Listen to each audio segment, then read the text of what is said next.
अस्सलाम वालेकुम दोस्तों, अल्लाह ताला ने इस दुनिया का निज़ाम एक तरीके के साथ चलाया हुआ है। अगर हम इस दुनिया में निगाह डालें तो हमें किसी जगह पे बड़े बड़े पहाड़ नज़र आ रहे हैं, किसी जगह पे मैदान नज़र आ रहे हैं, ऊपर नज़र लगाते हैं तो आसमान नज़र आ रहा है। इसी तरह हम अगर दिन को देखते हैं, दिन को सूरज आता है, शाम को चला जाता है। इसी तरह चाँद रात को आता है, सुबह चला जाता है। अल्लाह ने हर चीज़ को एक तरीके के साथ चलाया हुआ है। मतलब इसी दुनिया में अगर हम देखें तो बहुत ज़्यादा ऐसे जानदार, ऐसे जानवर हैं, अगर इंसान उन्हें अपनी आँखों से देखता है तो देख के डर जाता है। इसी तरह अगर हम देखेंगे दरिया आ रहे, समुंदर है, पानी है।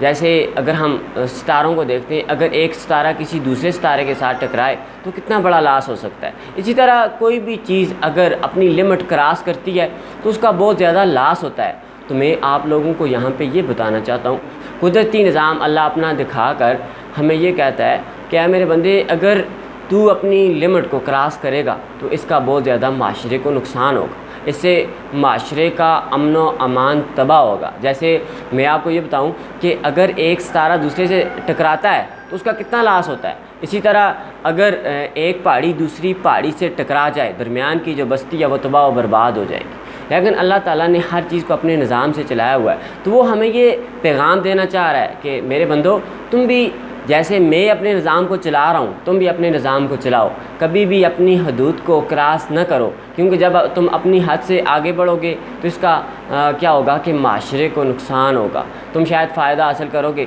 लेकिन वो फ़ायदा तुम्हें वो फ़ायदा नहीं पहुँचा सकेगा जो तुम चाहते हो। क्यों? क्योंकि रब जो है, खालिक़े कायनात जो है, वो इस तरह से इंसान के मामलात करता है, शायद वो हम नहीं जानते, वो हमसे बेहतर जानता है। क्योंकि ये जो ख़राबियाँ हैं ये तब पैदा होती हैं जब हम अपनी हद को क्रॉस करते हैं। अगर हम अपनी हद में रहें, हम सच बोलें, हम झूठ ना बोलें, हम किसी को नुकसान ना पहुंचाएं, जब हम ये सारी चीज़ें करेंगे, लेकिन हमारा माशरा इस चीज़ को मानता है कि तब तक हम कामयाब नहीं हो पाते जब तक हम दूसरे को नुकसान ना पहुंचाएं। तो हमेशा ये ज़रूर सोचा करें कि मैं ये जो कामयाबी हासिल कर रहा हूँ, इस कामयाबी से किसी को नुकसान तो नहीं पहुँचा।